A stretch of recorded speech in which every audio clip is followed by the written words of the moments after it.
Dans cette vidéo, nous allons parler des menaces qui pèsent sur une treuillée et des stratégies à mettre en place pour y faire face. Cette vidéo vient en complément de celle sur les procédures normales du treuil que vous devez avoir visionné auparavant. Nous allons parler du risque potentiel des différents événements qui peuvent survenir au cours d'une treuillée. Rassurez-vous, il existe des stratégies d'atténuation de ces menaces et des remèdes pour faire face aux risques induits si malgré tout elles se matérialisent. Il faut avoir conscience que lors d'une treuillée, il y a une quantité importante d'énergie délivrée en très peu de temps. Tendu.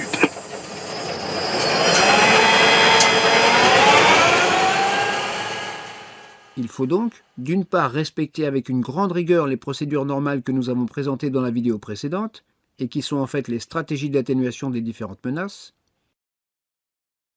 et d'autre part, être bien concentré, car il faut un temps de réaction très court pour appliquer les remèdes que nous allons détailler si malgré tout un problème survient.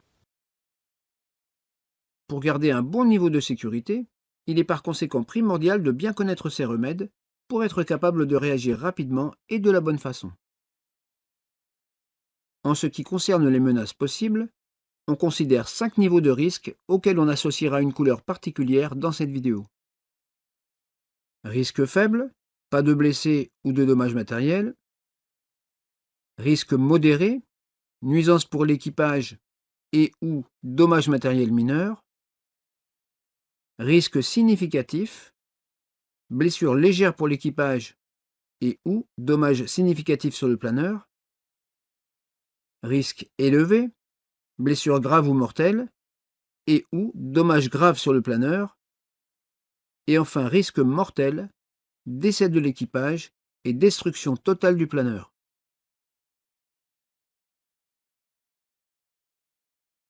Avant de poursuivre, nous allons définir le vocabulaire qui va être utilisé. Ce vocabulaire est issu du cours TEM, Threat and Error Management, qu'on peut appeler en français Gestion des menaces et des erreurs. Reportez-vous à la vidéo TEM pour plus d'informations.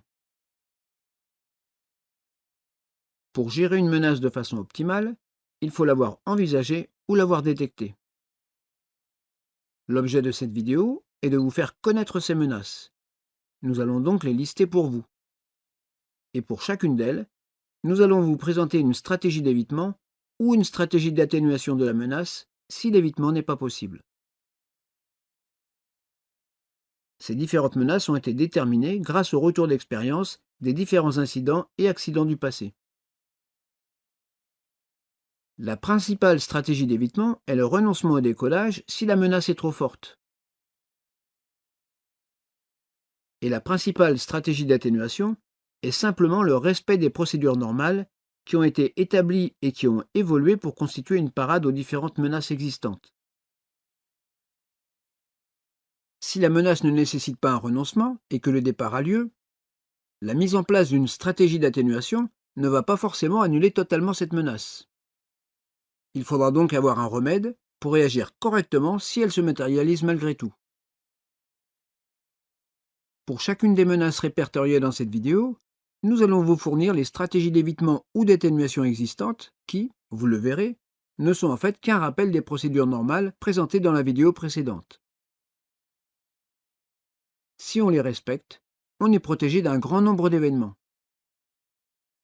Si malgré tout un problème survient, et que la stratégie d'atténuation ne permet pas d'éviter un incident, nous allons vous présenter les remèdes, qui sont les procédures de sauvegarde à exécuter avec rigueur et de façon immédiate. L'expérience déjà ancienne du treuillage permet de définir parmi toutes les menaces, celles qui sont susceptibles de se produire le plus souvent. Cela dit, il existe une loi, appelée loi de Murphy, qui dit que tout événement n'étant pas censé arriver, arrivera quand même. Il faut donc considérer que tous les événements dont nous allons parler peuvent arriver. Il n'y en a pas tant que ça. Nous allons en lister 14. Pour chacun d'eux, il faut connaître et respecter les stratégies d'évitement ou d'atténuation et se préparer à appliquer sans délai le remède si l'événement survient malgré tout. Nous allons lister les menaces associées à chacune des 6 phases qui ont été définies dans la vidéo des procédures normales du treuil et qui sont avant le décollage, le roulement au décollage, la montée initiale, la montée optimale, le retour à l'assiette de référence et le largage. Commençons par la phase qui se situe avant le décollage. Dans cette phase statique, précédant un départ au treuil, la menace est la non prise en compte de conditions extérieures pénalisantes. Il y a des situations dans lesquelles treuiller un planeur génère un risque de niveau mortel. Il faut donc absolument y renoncer. Ces situations sont les suivantes. Une bande gazonnée dont l'herbe est plus haute que les 5 cm maximum requis pour le treuillage, une composante de vent arrière,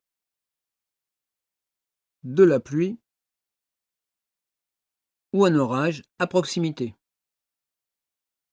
Pour toutes ces situations, on ne propose pas de stratégie d'atténuation ni de remède. Seule la stratégie d'évitement doit s'appliquer, c'est-à-dire le renoncement. On ne treuille pas un planeur dans ces conditions. Pour vous en convaincre, nous allons détailler les risques associés. En ce qui concerne un treuillage avec de l'herbe haute, il y a un risque maximum de cartwheel, qui, comme vous le voyez sur cette vidéo, peut se terminer par la destruction du planeur. C'est impressionnant, mais si les règles sont respectées et qu'on renonce à treuiller tant que la piste n'est pas fauchée, le risque n'existe plus. Nous reviendrons sur le cartwheel un peu plus loin, dans la phase du roulement au décollage. En ce qui concerne le vent arrière, une partie de la puissance du treuil sera utilisée pour le compenser, et donc perdue pour la treuiller. Au niveau de la trajectoire, la pente de montée sera faible, et s'il y a du gradient de vent, la vitesse n'augmentera pas et la trajectoire va s'effondrer. Au niveau du planeur, pour une même assiette, la pente sera plus faible. L'incidence sera par conséquent plus forte. La montée se fera donc aux grands angles, avec un manque d'efficacité aux commandes, ce qui peut entraîner une perte de contrôle du planeur. Fait aggravant, en cas de casse de câble à basse hauteur, on aura peu d'énergie et une vitesse faible pour un atterrissage qui devra de plus être réalisé vent arrière. Comme pour l'herbe haute, le renoncement annule le risque. On ne treuille pas avec du vent arrière. S'il est possible, un changement de QFU s'impose. Parlons maintenant de la pluie. Elle dégrade très fortement les performances des planeurs, et en particulier des planeurs plastiques. Le risque est donc une perte de contrôle. D'autre part, la visibilité est fortement diminuée. Le renoncement annule ces risques. On ne treuille pas sous la pluie. La proximité d'un orage cumule les risques précédents, avec une forte probabilité de changement de sens du vent, accompagné de cisaillements, ainsi que d'arrivée rapide de la pluie. De plus, le câble risque d'attirer la foudre en jouant le rôle d'un parfait paratonnerre. Là encore, le renoncement supprime ces risques. On ne treuille pas avec un orage à proximité. Considérons maintenant qu'aucune de ces situations n'est présente, que les conditions sont bonnes et qu'on va treuiller un planeur. On est toujours dans la première phase du treuillage, qui est la préparation du vol avant le décollage. La stratégie d'atténuation des menaces est, comme on l'a dit, le strict respect des procédures normales par le pilote du planeur, le conducteur du treuil et toute l'équipe de piste. Si entre le premier contact radio et l'annonce tendue, il y a un imprévu, une anomalie survient, ou encore un doute se glisse dans l'esprit du pilote, le remède est de larguer immédiatement, en annonçant 3 fois à la radio clairement et à haute voix « Stop treuil ». Stop treuil, stop treuil, stop treuil. Ok, le treuil est stoppé. C'est stoppé. Cette annonce peut également être faite par le chef de piste s'il constate une anomalie avant le départ du planeur. Parlons maintenant de ce qui peut arriver pendant la phase de roulement au décollage.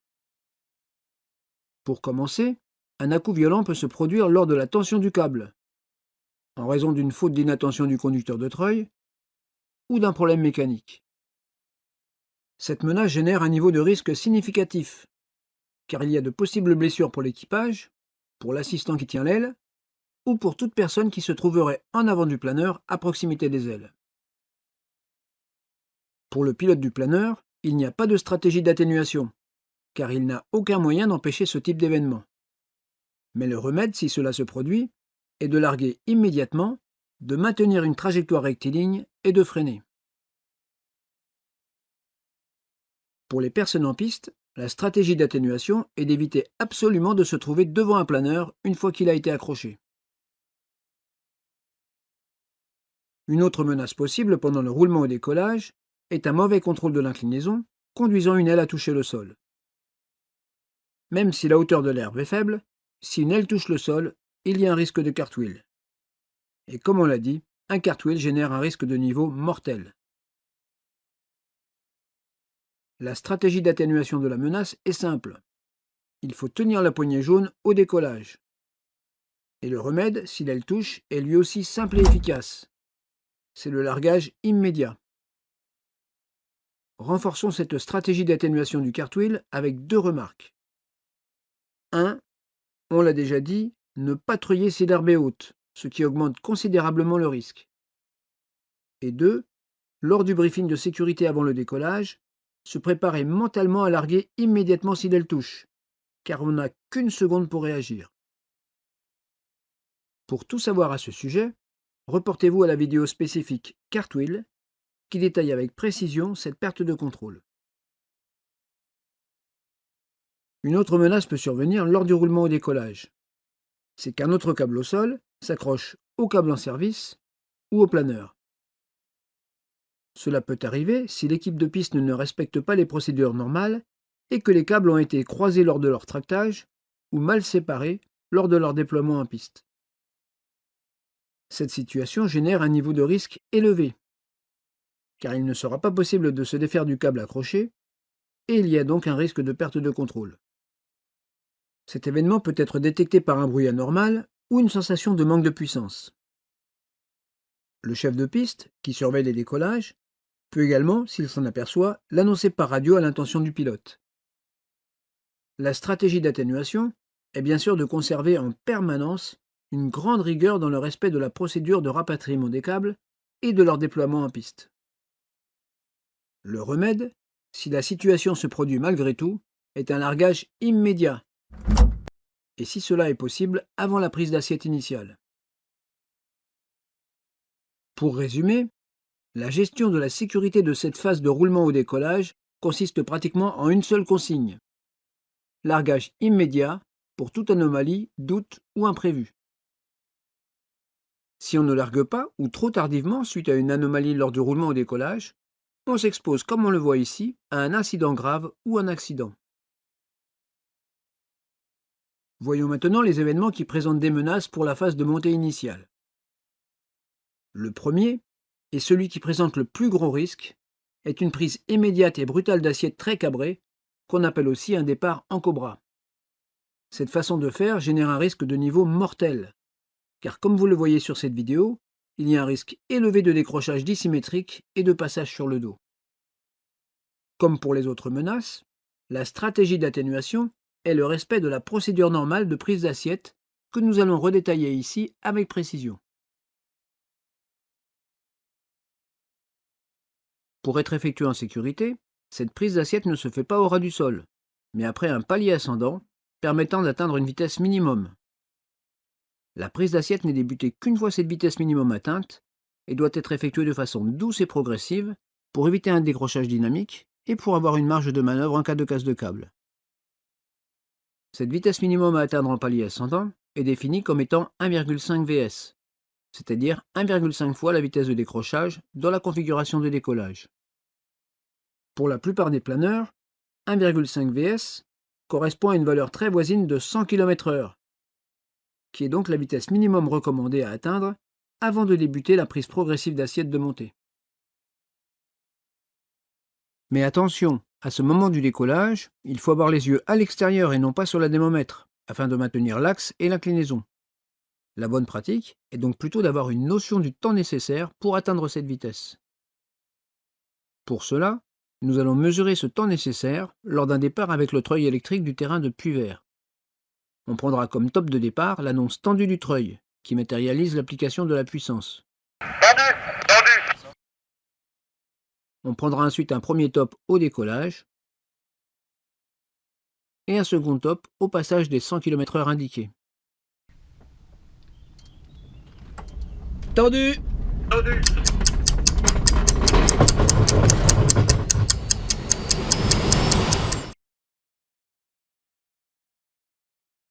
On a constaté ici qu'entre l'annonce tendue et les 100 km/h indiqués, il s'écoule 7 secondes, qui se décomposent en 4 secondes de roulement et 3 secondes de vol en palier ascendant pour arriver à 100 km/h. Notez qu'avec ce même treuil, le temps a été mesuré pour différents types de planeurs et que la différence est négligeable. Pour ce type de treuil, la bonne pratique est donc, au début, de compter 3 secondes après le décollage, puis de débuter la variation progressive d'assiette à cabrer. En fonction de la puissance du treuil que vous utilisez, votre instructeur vous indiquera le nombre de secondes à compter avant de débuter la variation d'assiette. Avec un peu d'entraînement et d'habitude, vous arriverez à déterminer ce moment sans compter grâce à des repères de vision périphérique. Si on s'est fait surprendre et qu'on a tiré trop tôt ou trop fort sur le manche, le seul remède possible est de rapidement réduire le cabré de l'assiette. Notez que c'est un des rares événements où le remède n'est pas de larguer. En effet, si on largue avec une assiette trop cabrée au ras du sol, on n'aura ni la hauteur, ni l'énergie nécessaire pour obtenir une trajectoire permettant de faire un arrondi. À ce moment du vol, seule la puissance du treuil permettra de revenir en sécurité, mais à condition de corriger rapidement l'assiette avant un éventuel décrochage dynamique. Par contre, attention, si on sent que le planeur embarque d'un côté, signe d'un décrochage dynamique, alors là il faut larguer immédiatement en poussant sur le manche et en tentant de maîtriser l'inclinaison. La maîtrise totale de la trajectoire n'est pas assurée, mais cela vaut mieux qu'un passage sur le dos au décollage. Mais rappelons-nous qu'on est totalement protégé de cette menace si on respecte le temps de palier ascendant avant la prise d'assiette initiale et si on effectue cette prise d'assiette de façon douce et progressive. Une autre menace est présente lors de la montée initiale. C'est le risque d'une casse de câble ou d'une perte de puissance du treuil. Un tel événement génère un niveau de risque élevé, car on s'expose à un décrochage et ou un atterrissage dur, car la vitesse va chuter fortement alors qu'on est en train de faire une variation d'assiette à cabrer près du sol. Pour le pilote du planeur, une perte de puissance ne sera pas forcément facile à détecter, car il n'y aura pas d'à-coups ou de bruit comme lors d'une casse de câble. Il y aura cependant le ressenti d'une perte de traction. La stratégie d'atténuation de cette menace est, là aussi, de respecter la procédure standard qui consiste à attendre d'avoir atteint la vitesse minimum de sécurité avant de débuter la variation d'assiette progressive à cabrer. Cela protège d'une situation trop cabrée qui serait très difficile, voire impossible à rattraper au ras du sol, comme nous venons de le voir avec le départ en cobra. Si on a bien respecté la stratégie d'atténuation, alors il existe un remède à ces événements. S'ils surviennent avant 100 km/h, on est alors peu cabré, et il est possible de se poser droit devant en sécurité. Et s'ils surviennent après 100 km/h, on aura la vitesse minimum et la hauteur nécessaire pour gérer la situation. La procédure consiste à avoir une action immédiate et franche du manche vers l'avant, pour diminuer l'incidence et pour maintenir ou aller chercher la VOA. Puis de larguer pour évacuer un éventuel bout de câble resté accroché au planeur. Attention, on se trouve face à la piste à basse hauteur, et le réflexe peut être de vouloir sortir les aérofreins comme lors d'une finale standard. Mais si on le fait avant d'avoir stabilisé la VOA, on n'aura pas la vitesse nécessaire pour faire un arrondi, et cela se soldera par un atterrissage dur, voire très dur, comme on en voit 2 exemples ici, où les 2 planeurs ont été endommagés. Si les aérofreins sont nécessaires, il ne faut les sortir qu'une fois la VOA stabilisée. On voit bien ici, comme sur la vidéo précédente, qu'ils sont sortis avant que le planeur ait retrouvé une vitesse suffisante. Du coup, l'atterrissage est très dur, ce qui génère de plus un risque élevé de blessure à la colonne vertébrale. Un autre événement peut menacer la montée initiale. C'est que le câble a été accroché sur le mauvais crochet du planeur. Cela ne perturbera pas le décollage, mais le problème se matérialisera au moment de la prise d'assiette. Cet événement génère un risque de niveau significatif, car le planeur peut partir en oscillation de tangage et la vitesse va augmenter très vite. Il sera impossible d'atteindre l'assiette de cabré habituelle, et la treuillée se limitera à une très faible hauteur de l'ordre de 150 mètres. Il peut être difficile au pilote de planeur de comprendre ce qui arrive. La stratégie d'atténuation est là encore de maintenir une rigueur sans faille dans le respect des procédures au sol pour l'équipe de piste. Largue, ton câble n'est pas sur le bon crochet. Et pour le pilote du planeur de vérifier avec soin et à chaque fois que c'est le bon fusible qui est présent et que l'assistant accroche le câble sur le bon crochet.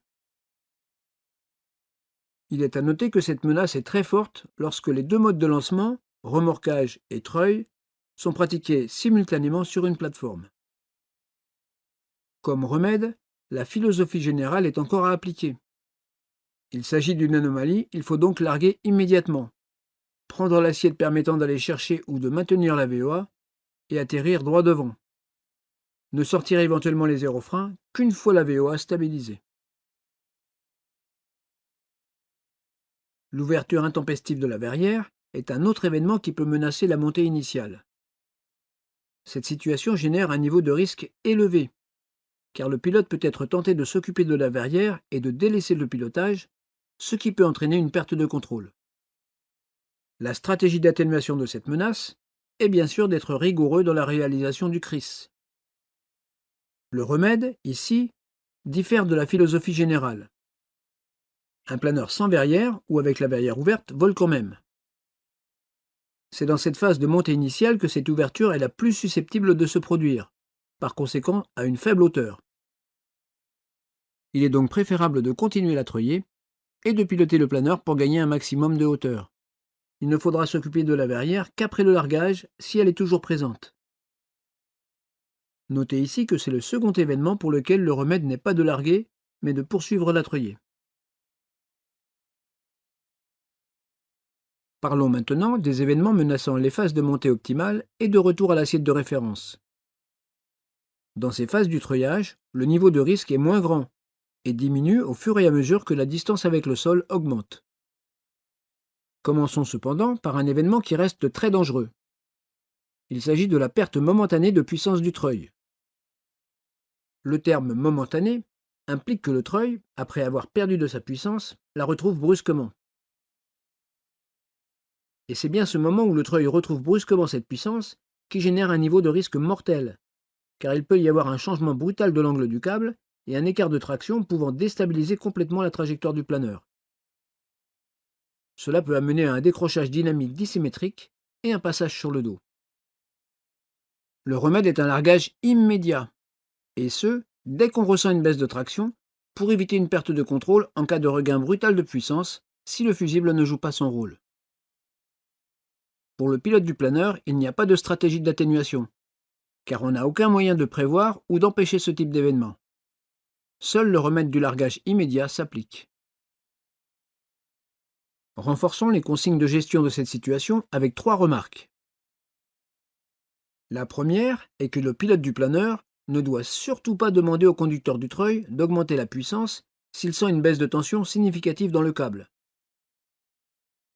La seconde remarque est qu'un cisaillement de vent, avec une rafale de vent arrière, peut provoquer une sensation de baisse de puissance. Le réflexe doit être le même, larguer. Enfin, la dernière remarque est que si un témoin au sol, y compris le chef de piste, s'aperçoit qu'il y a un manque de puissance, il lui est strictement interdit d'intervenir directement à la radio pour demander au treuil d'accélérer. En aucun cas, une personne extérieure au couple pilote du planeur, conducteur du treuil, ne doit intervenir à la radio en ce qui concerne la puissance à afficher en cours de treuillée. Parlons maintenant de la menace d'une mauvaise maîtrise de la vitesse par le pilote. Cette situation génère un niveau de risque significatif, car si la vitesse est trop faible, il y a un risque de décrochage. Et si la vitesse est trop forte, il y a un risque de dépassement de la vitesse maximum de treuillage et de sortie du domaine de vol du planeur. La stratégie d'atténuation est de prendre le temps de bien s'installer dans le planeur avant le départ, pour pouvoir agir confortablement et sans effort sur toutes les commandes de vol. Le pilote peut ajuster la vitesse à l'aide de petites variations d'assiette. Par exemple, ici une variation d'assiette à cabrer pour réduire un peu la vitesse,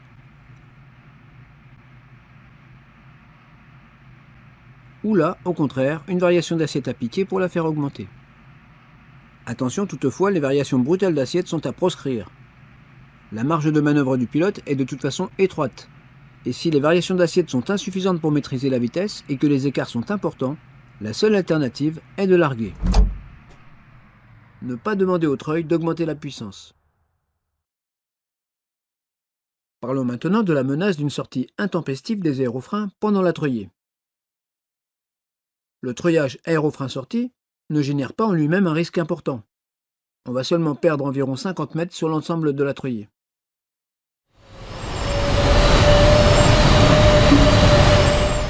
Étant donné le niveau de bruit élevé lors d'une treuillée, il n'est pas du tout évident de détecter une sortie intempestive des aérofreins.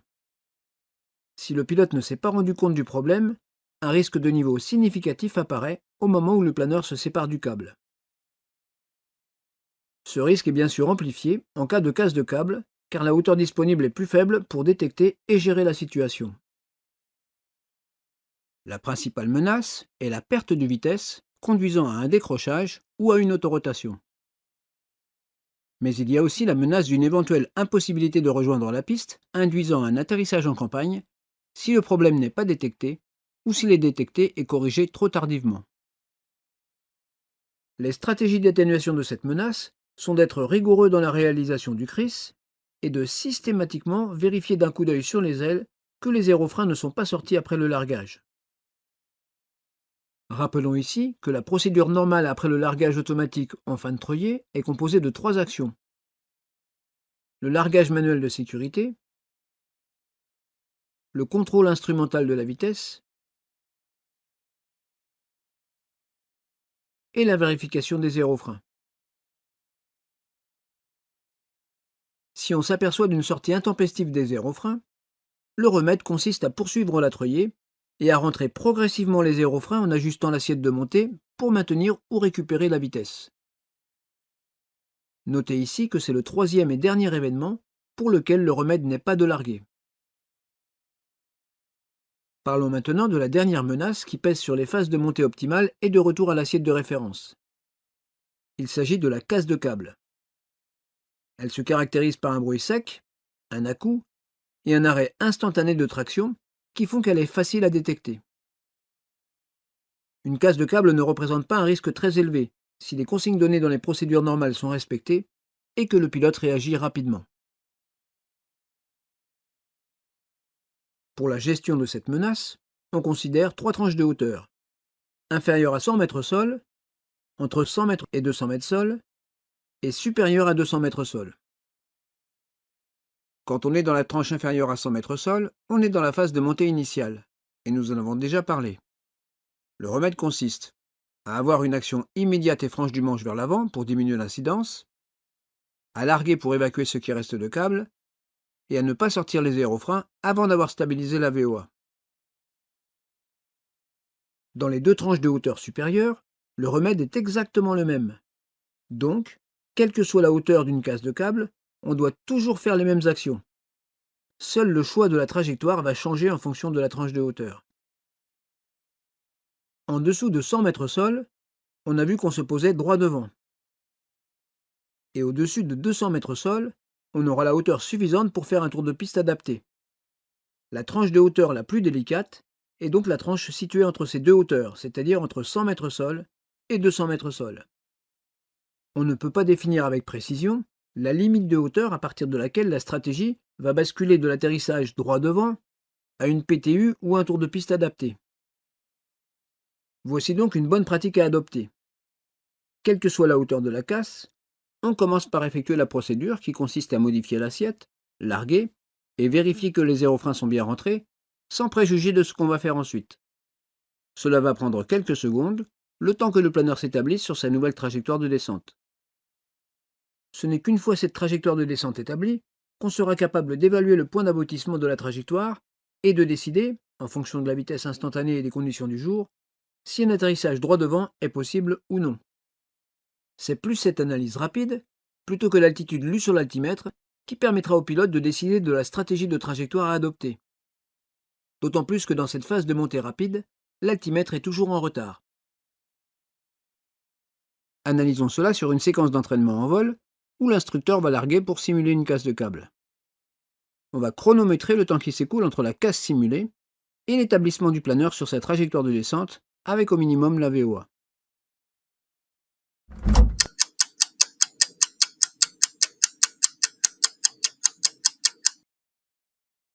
On a vu ici qu'il s'est passé 7 secondes entre la casse simulée et la récupération de la VOA sur une trajectoire de descente. C'est à l'issue de ces 7 secondes que l'équipage a été en mesure de voir que le point d'aboutissement de cette trajectoire permettait de se poser droit devant sur la piste, et que la décision a été prise de poursuivre dans l'axe. Pendant ces 7 premières secondes, on n'est donc pas encore en mesure de décider de ce qu'on va faire. C'est seulement après, quand on est en mesure de visualiser le point d'aboutissement, qu'on peut prendre une décision sur la trajectoire à adopter après une analyse rapide de la situation. Pendant ces 7 secondes qui suivent une casse de câble, on doit donc uniquement se concentrer à effectuer avec rigueur les actions permettant de placer le planeur en descente avec au minimum la VOA. La décision vient ensuite. Ceci ayant été précisé, parlons maintenant de la stratégie d'atténuation du risque. Elle est simple et consiste à avoir la main en permanence sur la poignée jaune et d'être prêt à larguer. Le remède a déjà été défini et consiste à avoir une action immédiate et franche du manche vers l'avant pour diminuer l'incidence et aller chercher la VOA, à larguer immédiatement, à regarder le point d'aboutissement de la trajectoire si on est dans la tranche basse ou moyenne, et en fonction décider de poursuivre droit devant, de faire une PTU ou de rejoindre une vente arrière adaptée. Si les aérofreins sont nécessaires, il faut attendre d'avoir au minimum la VOA pour les sortir. Comme on l'a dit, si les stratégies d'atténuation et les remèdes sont appliqués, le risque induit par une casse de câble reste relativement faible.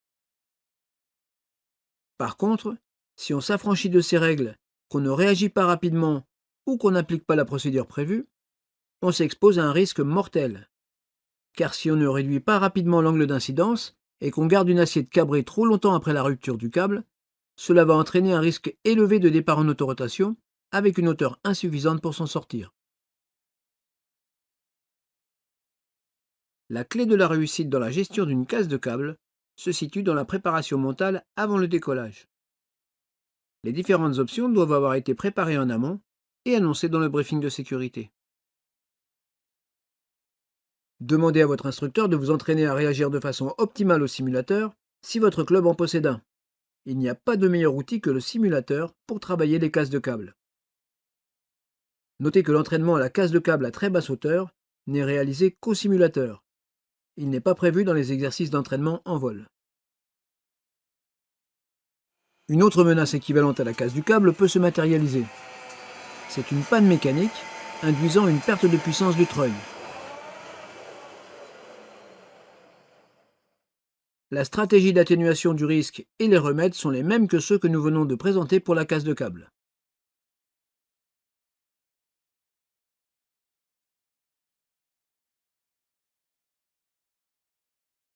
Finissons par les menaces présentes dans la phase du largage. La première, et celle qui présente le plus de risques, est une défaillance du crochet, induisant une absence de largage automatique. Cette situation génère un niveau de risque élevé, car le planeur est attiré vers le bas et part en piqué. Si le largage manuel est lui aussi inopérant, c'est le conducteur du treuil qui va sectionner le câble. La partie restante va rester connectée au planeur et sera susceptible de s'accrocher à des obstacles au sol. La stratégie d'atténuation du risque consiste à faire systématiquement un test de largage automatique avant le premier vol de la journée. Le remède, une fois que le câble a été sectionné par le conducteur du treuil, est de tenter de larguer ce qui reste de câble. Utilisez les 2 poignées sur un planeur biplace. Il faut ensuite faire un tour de piste adapté en prenant un point d'aboutissement très décalé et en évitant si possible le survol des arbres ou autres obstacles auxquels le câble restant est susceptible de s'accrocher. Une autre menace lors du largage est de ne pas avoir initié suffisamment tôt le retour à l'assiette de référence et que le largage automatique survienne alors que le planeur a encore une assiette très cabrée. Le risque n'est que modéré, car on n'est pas à basse hauteur. Mais cette situation va générer un fort à-coup au moment du largage et libérer le planeur avec un angle d'incidence important. La stratégie d'atténuation est de respecter la procédure prévue en fin de treuillé qui est de revenir progressivement à l'assiette de référence quand l'effort nécessaire sur le manche pour maintenir l'assiette devient plus important. Un coup de sécurité. Le remède, si on se laisse surprendre, est de réagir comme dans le cas de la casse de câble et d'avoir une action rapide du manche vers l'avant pour réduire l'incidence. Puis de larguer, faire un contrôle instrumental de la vitesse et vérifier que les aérofreins sont bien rentrés. Voyons la dernière menace, qui est la situation inverse de la précédente. On a trop rendu la main en fin de treuillet et l'assiette est piquée au moment du largage automatique. Le risque est modéré, mais cette situation peut rendre le largage automatique inopérant. La stratégie d'atténuation est que lors du retour à l'assiette de référence, en fin de treuillet, il faut conserver malgré tout une assiette suffisamment cabrée pour ne pas perturber le bon fonctionnement du largage automatique. Le remède, si on se fait surprendre, est un largage manuel et un retour à l'assiette de référence. Nous avons fini la revue des menaces qui pèsent sur une treuillée, ainsi que les façons d'y faire face. Terminons par un rappel des points clés. Il faut renoncer à treuiller si l'herbe est haute, s'il y a du vent arrière, de la pluie ou un orage à proximité. Il faut avoir la main sur la poignée jaune tout le long de la treuillée. Il faut larguer immédiatement si l'aile touche le sol au décollage pour éviter un cartwheel.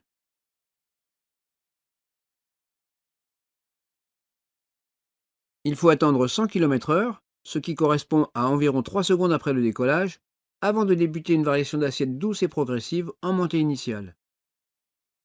Un départ volontairement ou involontairement trop cabré engendre un risque mortel. Si on s'est fait surprendre et qu'on est parti en cobra, il faut immédiatement réduire l'incidence par une action manche avant sans larguer, et utiliser la puissance du treuil pour conserver la vitesse nécessaire à l'efficacité des commandes et à la maîtrise de la trajectoire. Mais attention, si cette manœuvre n'est pas immédiate et qu'on sent que le planeur commence à s'enfoncer d'un côté, il faut larguer instantanément, réduire l'incidence et tenter de maîtriser l'inclinaison. Le départ en cobra et le cartwheel sont les situations qui présentent le plus gros risque lors d'une treuillée. D'une manière générale, il faut larguer immédiatement si une anomalie ou un imprévu surviennent lors de la treuillée, sauf dans les 3 cas suivants. On s'est fait surprendre et on est parti en cobra, mais on a réagi suffisamment tôt. La verrière s'ouvre au décollage ou lors de la treuillée. Et enfin, il y a une sortie intempestive des aérofreins. Dans ces 3 cas, l'expérience montre qu'il est préférable de ne pas larguer. En cas de casse de câble ou de perte de puissance du treuil, il faut avoir une action immédiate et franche du manche vers l'avant pour diminuer l'incidence. Larguer pour évacuer un éventuel bout de câble resté accroché au planeur. Vérifier d'un coup d'œil sur les ailes que les aérofreins sont bien rentrés et aller chercher la VOA. Regardez le point d'aboutissement de la trajectoire si on est dans la tranche de hauteur basse ou moyenne. En fonction, décidez de poursuivre droit devant, de faire une PTU ou de faire un tour de piste adapté. Enfin, si les aérofreins sont nécessaires, il faut attendre d'avoir au minimum la VOA pour les sortir. Ceci termine cette vidéo sur les stratégies et remèdes à adopter pour faire face aux menaces d'un départ au treuil. Dans la prochaine vidéo, nous parlerons de l'utilisation des aérofreins.